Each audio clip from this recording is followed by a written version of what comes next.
오늘 말씀의 배경을 여러분들이 보면은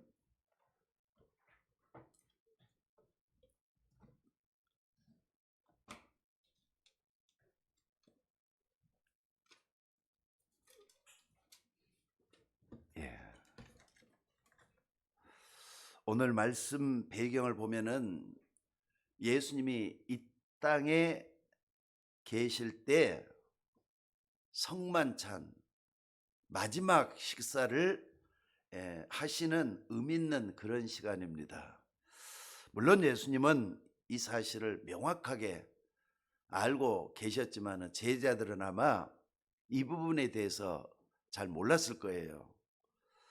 만일 여러분에게 지금 여러분이 먹는 식사가 내 인생의 마지막이다 라면은 어떻게 됐겠습니까? 사형수들한테 그런 게 많이 보이잖아요. 사형수들은 마지막에 말이죠, 식사를 하게 되면 굉장히 좋은 걸 준답니다. 아무리 나쁜 사람이라도 사형당할 때는 마지막에는 좋은 걸 준답니다.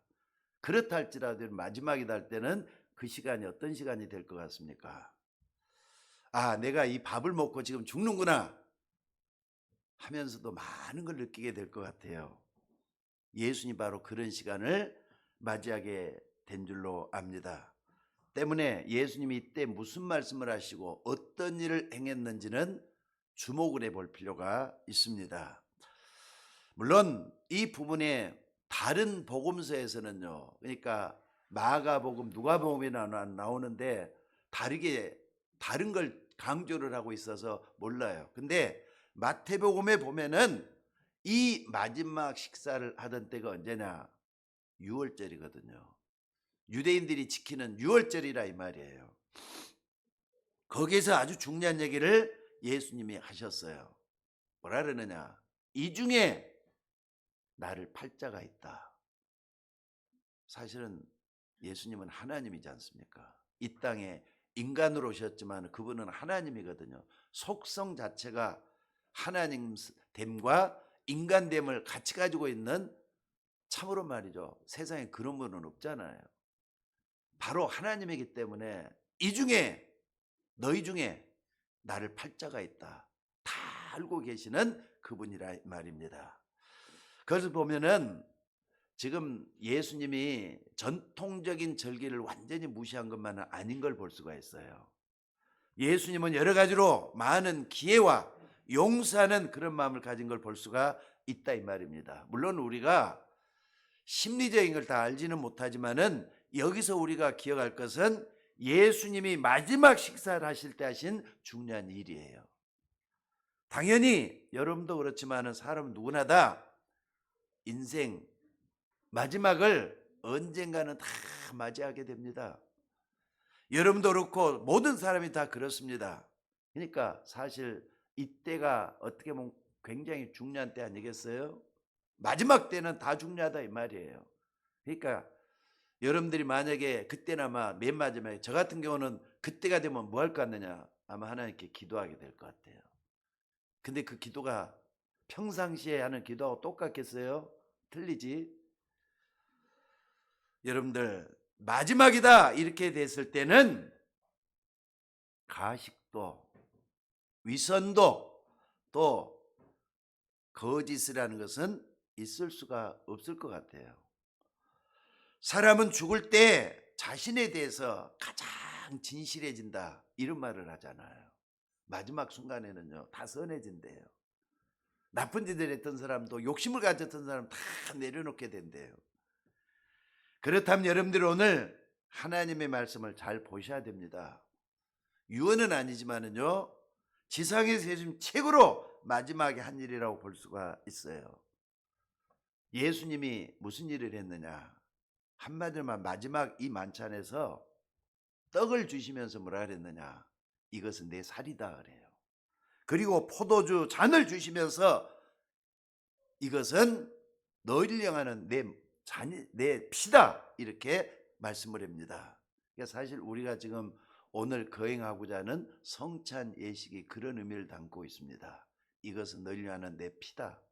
이것은 너희를 위하는 내 살이다. 그리고 요한복음 13장에 보면요, 예수님의 이 마지막 만찬에 또 다른 기록이 나와요. 거기는 뭐라고 되어 있느냐? 예수님은 상상치도 않는 일을 여기서 하시는 걸 볼 수가 있어요.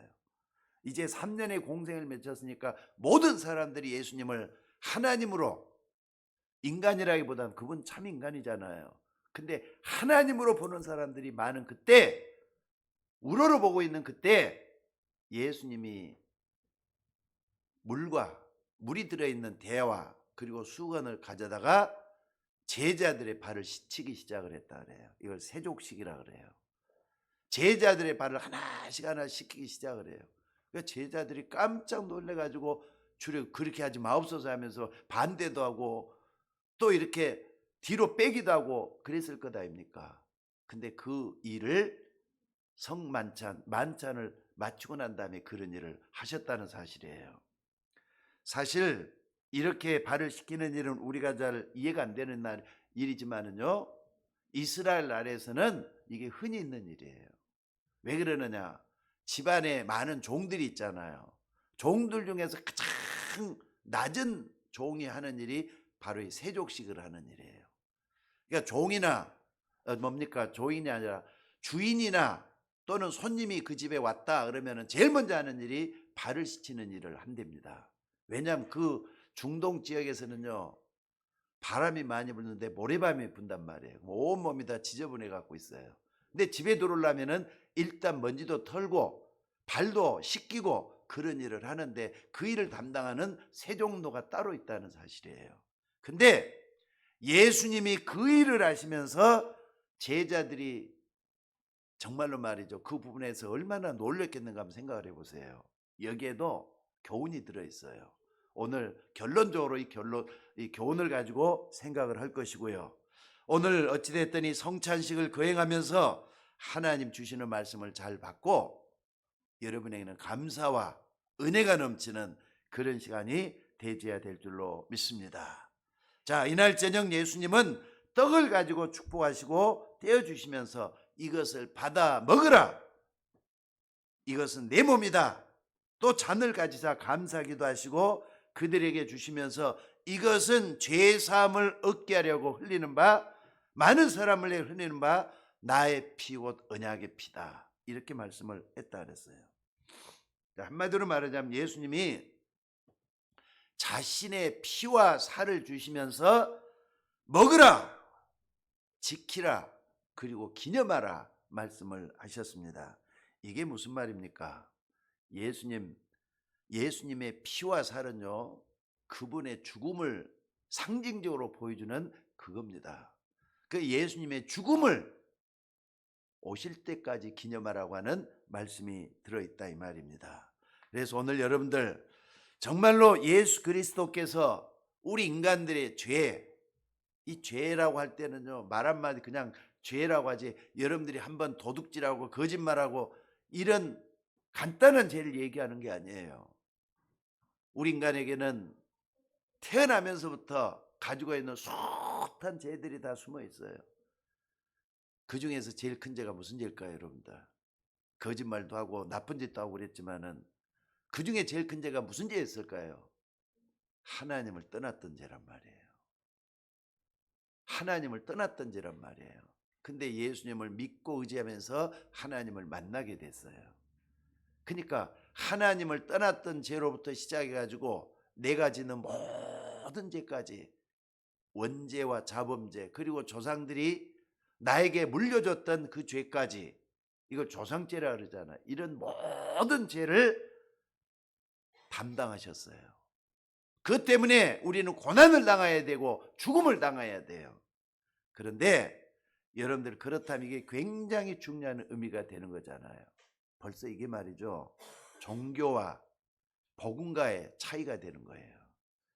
여러분들, 종교에서 가르침은 어찌됐든 사람이 죄를 짓거나 또는 공을 닦으면 결과가 그대로 온다는 사실이에요. 그러니까 이거 갖다 인과응보라고 불교에서는 얘기를 하거든요. 원인이 있으니까 결과가 있다는 겁니다. 조금 그들 교리대로 얘기를 하자면요, 과거에 전생의 한 일에 따라서 뒷날 길, 흉, 화, 복의 결과가 이르게 된다는 거예요. 그러니까 전생에 나쁜 짓을 많이 했으면은 동물로도 태어난다 이렇게 보는 거예요.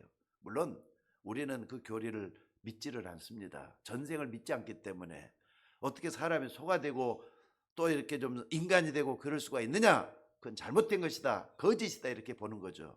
근데 어찌됐든 인간은 과연 자기가 한 일에 대해서 그 봉을 다 받을 수가 있는가 하는 거는 생각을 해보셔야 돼요. 만약에 그렇게 된다면요, 여러분이 지은 죄 때문에 인간은 완전히 망해야 되는 거예요. 한나로 말해서 말이에요. 여러분도 죄를 짓지도 않았지만은 태어나 보니까 하나님을 떠나 있었잖아요. 요죄가 얼마나 무서운 죄인 줄 아세요? 지옥까지 갈 만큼 큰 죄예요. 완전히 망해도 망해야 될 큰 죄란 말이에요. 선악과를 먹는다 네가 정령 죽으리라 그랬는데 선악과 따먹었잖아요. 근데 나는 선악과 안 따먹었단 말이에요. 근데 원래 인간은 선악과 따먹는 게 나에게까지 이르게 된 거예요. 근데 그 죄 때문에 지옥까지 간다. 너무 억울하잖아요.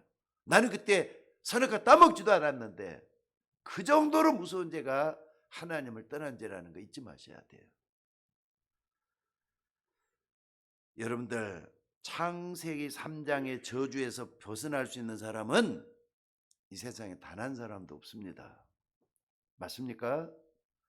창세기 3장 문제가 얼마나 크다는 걸 여러분들이 좀 치를 떨어야 돼요. 그래서 하나님 우리에게 뭘 주셨다고요? 인간이 해결할 수 없기 때문에 복음을 주신 거예요. 이삭이 죽어야 되는데 이삭 대신에 뭘 준비해 놓으셨죠? 순양을 준비해 놓으신 하나님이셔요. 또 우리가 저주를 받아야 되는데 양의 피를 흘리는 제사를 받으시는 하나님이셔요. 사실 저와 여러분이 재앙과 멸망을 받아야 되는데 예수님께서 십자가 지시도록 하나님이 만드셨다 이 말이에요. 그러니까 십자가 사건은 수천 년 동안 하나님이 준비한 인간 대속의 은혜를 주는 사건이 됐다 이 말입니다. 그러니까 여러분들 다시 한번 말씀드리자마는 저와 여러분이 죽어야 되는데 하나님이 그리스도를 이 땅에 보내셔서 우리를 살려내신 사건이 바로 십자가 사건입니다. 그러니까 불교에서 가르침인 인과응보라고 하는 말은 사람이 착한 일을 많이 하고 선한 일을 많이 하면은 그 결과 선한 행동, 선한 결과가 나온다. 나쁜 일, 악한 일을 많이 하면은 결국에서는 그 대로 인해서 보응을 받게 된다는 게 인과응보 사상이에요. 저는 어떤 의미에서는요, 이게 상당히 근거가 있다 생각은 해요. 물론 전생과 후생과 후대까지 가는 건 이게 잘못된 거지만은, 그러니까 여러분들 할 수만 있으면 선하게 사는 게 맞습니다. 안 그렇습니까? 사람은 착하게 사는 게 좋습니다. 그러나 그분들 가르침대로 따라가면요, 구원받을 사람은 단 한 사람도 없어요. 그러니까 우리 기독교에서나 구원에 대한 얘기를 하지, 그 사람들은 율법을 완성해 간다는 의미에서 가르치고 있다는 걸 잊지 마셔야 돼요. 또 이와 비슷한 교리가 뭐가 있냐면 천리교라는 데가 있어요. 천리교라는 데가 지금 얼마 전에도 보니까는 쌍문역에 전철 타러 가다 보니까 어떤 사람이 와가지고 저한테 어떤 쪽지를 하나 주면서 이 천리교 사상을 나에게 얘기를 하더라고요. 천리교가 뭐냐? 천리, 하늘의 이치가 이렇다는 거예요. 하늘의 이치가 뭐냐? 우리가 지은 죄는 우리가 많은 착한 일, 선한 일을 하면은 없어진다라고 하는 게 천리라는 거예요. 맞습니까? 근데 그 사람들은 그렇게 알고 있어요. 왜냐하면 복음을 모르니까. 이 땅에 뭐가 있는지를 모르니까 이렇게 얘기할 수밖에 없는 거라 했네. 그래서 한계가 있어요. 여러분이 이 땅에 살면서 죄를 짓잖아요. 근데 죄는 징벌이 따르게 돼 갖고 있거든요.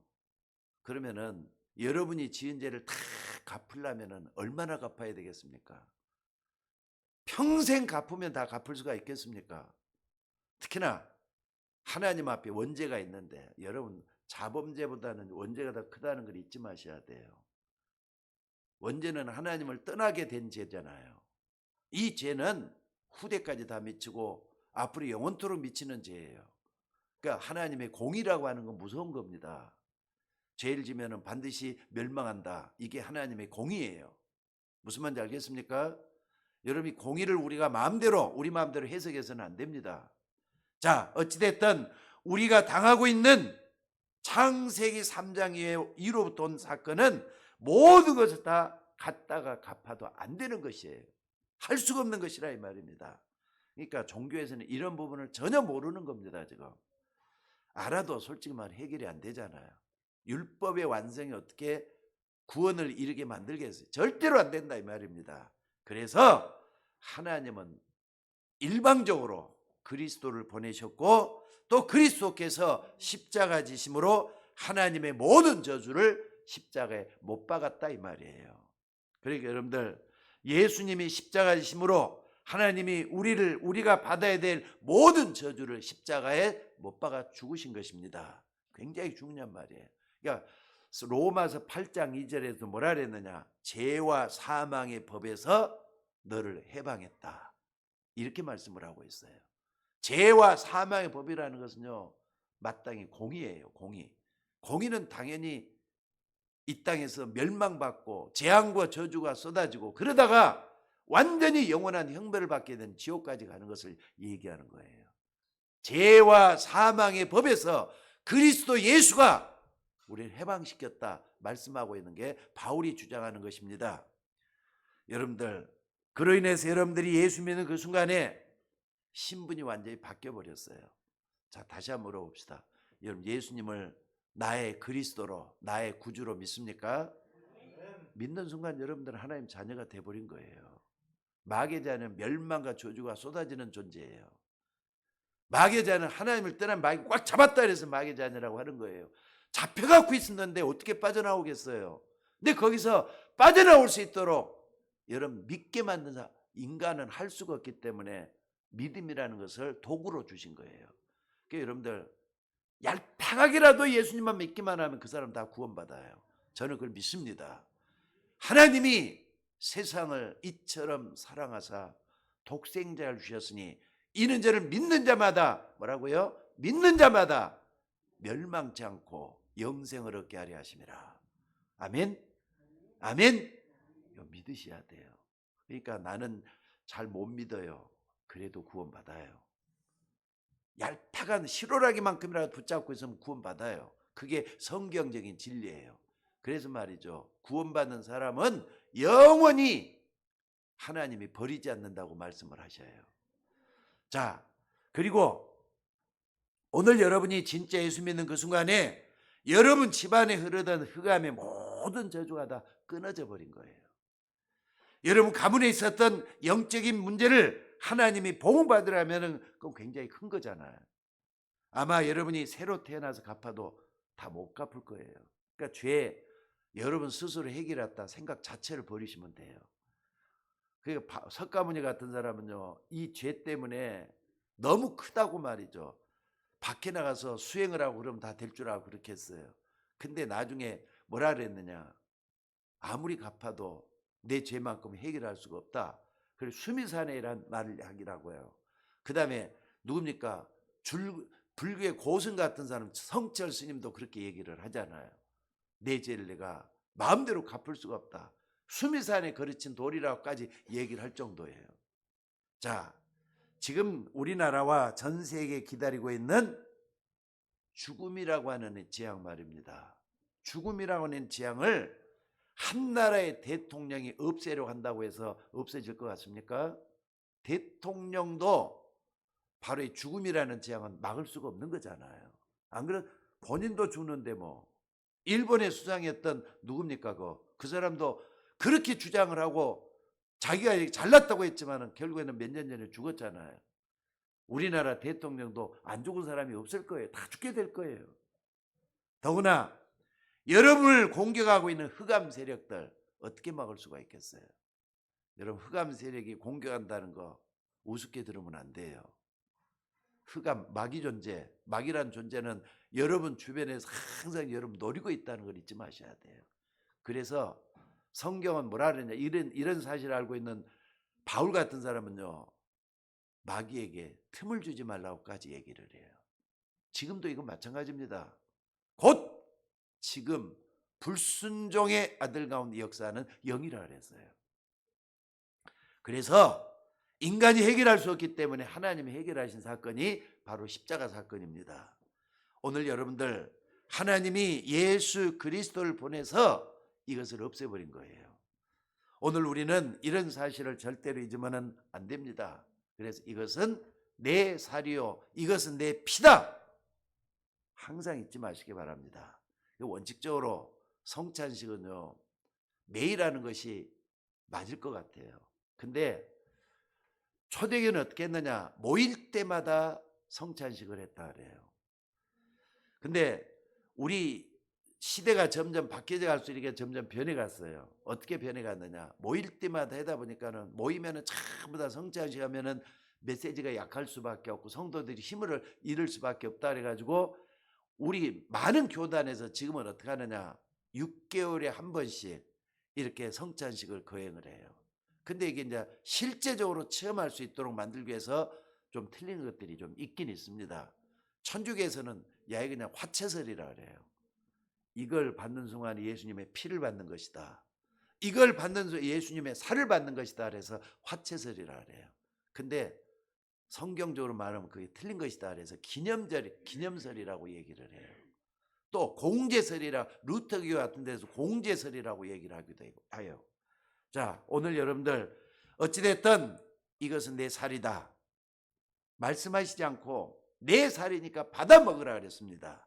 또 포도주를 봐라. 내가 흘리는 피와 같다. 이렇게 말씀하셔야 되는데 이것을 마시라고 했습니다. 여러분 이게 뭘 의미할 것 같습니까? 받아 먹으라. 받아 마시라. 이것이 의미하는 것은요. 살을 먹고 피를 먹는다는 그런 의미가 아니라 실제로 우리 안에 우리 몸속에 들어온다는 뜻을 담고 있어요. 그러니까 여러분들 이게 이 의미가 뭐냐면요. 하나님이 우리와 함께 하신다는 걸 증거로 보여주는 역사예요. 우리가 주일날 찬송을 하고 기도하고 예배드리고 헌금하고 하는 이 시간에 성령의 감화 감동이 나타나게 돼 있습니다. 여러분이 성령의 감동을 받으면 어떻게 되느냐? 물론 사람마다 틀리지만은요. 결과는 똑같아요. 한마디로 하나님의 놀라운 변화의 역사가 일어나게 돼 있어요. 말씀을 받으면서 하나님의 임재가 드러난다 이 말이에요. 그러니까 여러분들이 성령의 감동을 받으면은 육신적으로 표가 나는 사람도 있고 또 안 나는 사람도 있습니다. 또 어떤 사람 마음에 뜨거운 감동이 일어나는 사람도 있고 또 안 일어나는 사람도 있고 그래요. 근데 분명한 것은 예배 드리고 나면은 많은 사람들에게 하나님의 역사가 일어나게 돼 있어요. 제일 중요한 게 뭐냐? 성령의 역사잖아요. 어떤 사람은 예배 드리면서 몸도 낫는 사람도 있어요. 어떤 사람 말이죠. 예배 드리면서 지혜를 얻는 사람도 있어요. 어떤 사람은 능력이 나타나는 경우도 있습니다. 내 피, 내 살을 먹으라. 이게 보통 말이 아닙니다. 그래서 지금부터 여러분들이 하실 일은 뭐냐? 사실은 하나밖에 없어요. 성령의 임재. 하나님의 성령이 내게 찾아오셔서 나와 함께 영원히 거하신다. 이것을 오실 때까지 기념하는 거예요. 그래서 여러분들이 예배드리러 나올 때는 뭐 하느냐? 아, 주님이 나와 함께 계신다. 실질적으로 믿으셔야 돼요. 언제부터? 내가 예수 믿는 그 순간부터. 그리고 예배는 한 번 드리고 마는 게 아니에요. 오실 때까지, 예수님 재림할 때까지 예배는 드리는 거란 말이에요. 자, 그러니까 여러분 한 번 구원받았다는 것이 얼마나 중요한 일입니까? 안 그렇습니까, 여러분들? 이런 엄청난 축복을 예수님이 마지막에 설명을 하신 것입니다.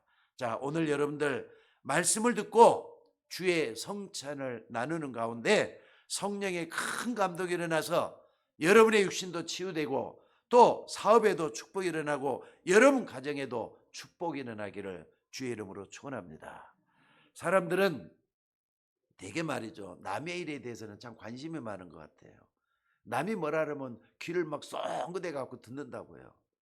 근데 너무 남의 일에 참 관심을 갖다 보면은 여러분 인생 실패할 수도 있어요. 남의 일 관심 갖지 말고 주일날 교회 오셨으면은 뭐 해야 되느냐? 하나님의 말씀에 귀를 기울이고 말씀의 인도를 받을 수 있도록 관심을 거기다 집중하셔야 돼요. 은혜 받는 일에 집중하라 이 말이에요. 무슨 말인지 알겠습니까? 그러니까 오늘 하루만이라도 성령의 감동, 성령의 역사가 일어나도록 기도하면은 엿새 동안 하나님의 증거가 여러분 속에 일어나게 될 줄로 믿습니다. 그러니까 여러분들이 오늘 설교 잘 들어야 돼요. 설교도 별것 아니에요. 또 예배 분위기가 좋아하고 예배 드리는 것도 어떤 의미에서는 좋은 거 아니에요. 여러분들이 예배 드리는 가운데 가장 하나님의 은혜를 많이 받아야 된다 이 말이에요. 말씀을 들으면서 뭐 하느냐? 하나님의 은혜가, 성령의 역사가 나에게 임할 걸 놓고 계속 기도하는 게 가장 중요해요. 하나님, 나에게 하나님의 성령의 은혜가 넘치게 하옵소서. 이 기도하는 여러분이 되셔야 될 줄로 믿습니다. 더 쉽게 말씀드리자면요, 예배 시간에 하나님의 말씀을 들으면서 그 말씀이 여러분의 몸, 여러분의 생각, 여러분의 마음, 여러분의 모든 것을 다스리는 시간이 되도록 맡기는 게 필요하다 이 말이에요. 말씀이 여러분을 지배할 수 있도록 모든 걸 다 거기다가 신경을 쓰라 이 말입니다. 자, 마지막으로, 자, 성찬식에 제자들의 발을 씻기는 주님이라 그랬습니다. 요한복음 13장에 나오는데 발을 씻겨줬다. 그러면은 예수님이 발을 씻겨줬다는 것은 뭐느냐?